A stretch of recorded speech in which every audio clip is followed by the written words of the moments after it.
régression linéaire, c'est une méthode qui met donc en relation une variable dépendante quantitative et plusieurs autres variables. Donc, pouvoir estimer faire une pareille régression, donc c'est assez simple. D'un point de vue théorique, il faut par exemple mettre en relation une variable comme celle-ci, donc par exemple revenu. Pour bien s'approprier l'utilisation des outils statistiques sous plusieurs logiciels, nous vous invitons à prendre part à la prochaine session de notre formation en économétrie et techniques quantitatives. Cliquez sur le lien en description. En fonction de plusieurs autres variables. Donc, le revenu sera estimé en fonction donc, il y a d'abord une constante, mais le revenu dépend de la taille. Le revenu dépend bon, en fait, j'ai dit que je vais utiliser la variable taille du ménage. Donc, il y a un coefficient là. Et ça dépend aussi de l'expérience. Donc, je veux faire cette estimation, si estimer le revenu de chaque individu en fonction de la taille de son ménage et puis de son expérience dans le domaine agricole. Donc, voici ces deux variables, par exemple, la taille du ménage et euh, l'expérience du cultivateur, qui sont des variables qui peuvent influencer sur le revenu. Donc, l'objectif ici, c'est de voir à quel niveau chacune des variables influence.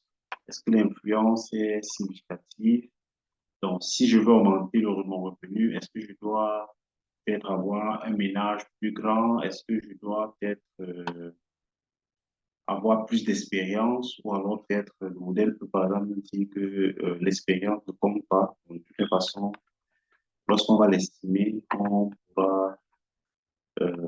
là, j'ai le revenu en fonction de la taille du ménage. Mais de façon pratique, comment est-ce que donc, cette relation peut s'estimer à l'aide de la méthode des moindres carrés, donc ordinaire, donc permet d'estimer cette relation-ci, cette équation-ci qui met en relation le revenu et avec la taille du ménage et l'expérience du cultivateur. Donc, pouvoir faire une telle estimation, donc, sous Stata, c'est assez simple. Donc, on vient là estimer, donc, dans Statistics, donc, qui est l'un des onglets les plus utilisés sous Stata. Donc, vous voyez que parmi les options ici, donc, il y a la régression linéaire, linear model related. Donc, maintenant, après, donc, vous pouvez remarquer aussi qu'il y a ici, par exemple, la régression binaire, binary outcome. Donc, lorsqu'on est dans binary outcome, donc, il y a ce qu'on appelle la régression logistique, sur laquelle on va revenir, probit, et bien d'autres régressions dont la variable dépendante est binaire. Donc, au-delà de binary outcome, il y a le ordinal outcome. Donc, pour, voilà, donc, de façon générale. Donc, mais pour le moment, la régression logistique, la régression linéaire, c'est ce qui nous intéresse puisqu'on veut euh, euh, expliquer une variable quantitative qui est le revenu. Qu'est-ce qui explique le revenu? Donc, une fois je suis dans statistique, comme je l'ai dit, donc je vais venir là dans linear model. Donc, linear regression. Donc, ici, donc, je vais choisir ma variable dépendante. Ma variable dépendante, comme je l'ai dit, c'est, donc, je naviguer là pour la sélectionner, c'est le agri income, donc le revenu tiré de l'agriculture, donc combien l'individu gagne en fonction euh, grâce à sa fonction d'agriculture, donc son métier d'agriculteur. Donc ici, maintenant, on va sélectionner les variables dépendantes, donc celles-ci sont les variables qui permettent d'expliquer le revenu. Donc je vais juste là sélectionner. Donc, j'ai dit que la première variable que je vais utiliser pour expliquer la taille du ménage, c'est la taille de la famille, Agri Family Size, donc la main-d'œuvre familiale, si on peut le dire ainsi. Également, l'expérience. Donc, voici la variable expérience dans dans la cacoculture, dans l'expérience de l'individu. Donc, je vais sélectionner celle-là. Donc, je vais me limiter à ces deux variables-là. Et puis, je vais tout simplement cliquer sur OK. Et donc, voilà, donc les résultats de notre régression linéaire s'affichent là. Dans notre régression linéaire qui met en relation, cette relation, donc, tout à l'heure, donc on a le résultat qui est là. Donc, ici, c'est le coefficient de la régression qui sont là. Donc, ça veut dire que de façon analytique, comme on l'a vu tout à l'heure, si on veut faire écrire l'équation, on va dire par exemple que d'après nos estimations, le revenu, qui est notre variable dépendante, le revenu est en fait égal à quoi? Donc, c'est égal à ce coefficient-ci, donc 45, 45 817 0,2 multiplié par la taille du ménage, plus le coefficient de l'expérience, on va faire le coefficient de l'expérience, moins, donc c'est plutôt plus, donc le coefficient de l'expérience est négatif, moins 5000, moins 5030 expérience, donc expérience dans le domaine agricole, maintenant plus la constante.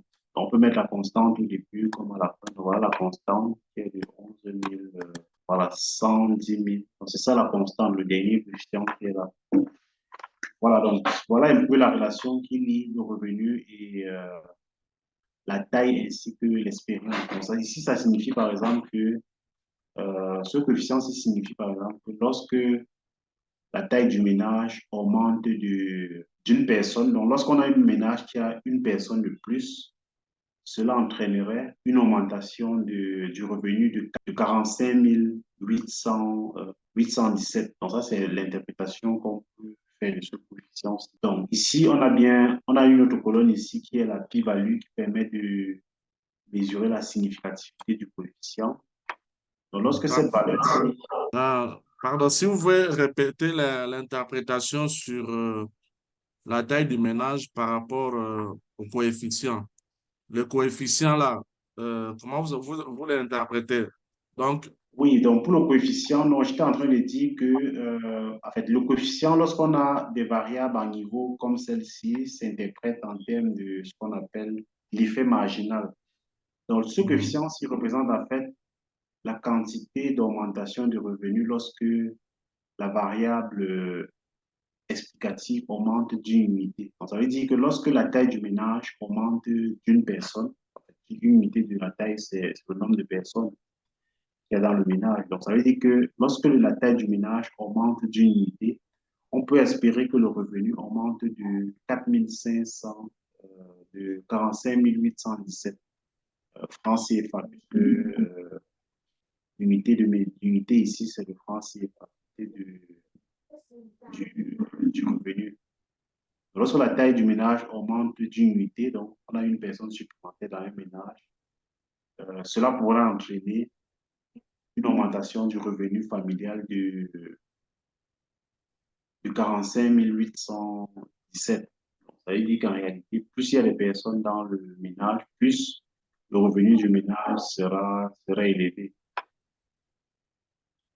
Donc ça, c'est sans regarder la colonne significativité. C'est cette colonne qui permet de mesurer la significativité. Et voici les coefficients qui permettent de mesurer la significativité, la p-value. Donc lorsque cette p-value est inférieure à 5%, donc à 0,05, la variable est significative, comme c'est le cas ici, par exemple, pour l'agriculture, pour la taille du ménage. Donc, le coefficient qu'on vient d'interpréter là est significatif. Donc, par contre, le coefficient de l'expérience, par exemple, qui est négatif, n'est pas significatif. Donc, on pourrait dire, par exemple, que plus le ménage a passé du temps dans l'agriculture, moins il a tendance à avoir des revenus. Donc, ça veut dire que les ménages qui ont passer plus de temps dans le... Mais bon, sauf que bon, là, c'est pas vraiment significatif parce que la p-value est supérieure à 0,05%. Ça veut dire qu'en fait, l'expérience n'influence pas forcément sur sur le revenu. Donc, ce qui influence beaucoup plus le revenu, c'est la force du travail, la taille du ménage, qui constitue un élément intéressant, un élément euh, majeur dans l'estimation du revenu. Ce sont des facteurs significatifs, le facteur significatif entre l'expérience dans la culture et puis la taille du ménage. Pour bien s'approprier l'utilisation des outils statistiques sous plusieurs logiciels, nous vous invitons à prendre part à la prochaine session de notre formation en économétrie et technique quantitative. Cliquez sur le lien en description. Donc, il y a d'autres facteurs qui permettent de bien mesurer la régression logistique. Il y a ce qu'on appelle le R carré. Donc, il est assez faible ici. Donc, ça veut dire que lorsqu'il est proche de 1, donc, le modèle est assez intéressant. Mais ici, le R carré est quand même très proche de 0. Donc, ça signifie que notre modèle n'est pas très bon. Donc, ça peut vouloir dire qu'il y a peut-être des variables qu'on devrait ajouter, par exemple, dans notre modèle. Ça peut vouloir dire, voilà.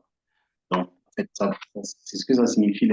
Seules ces deux variables ne permettent pas à elles seules de pouvoir bien expliquer le revenu. Donc, certainement, il y a par exemple d'autres variables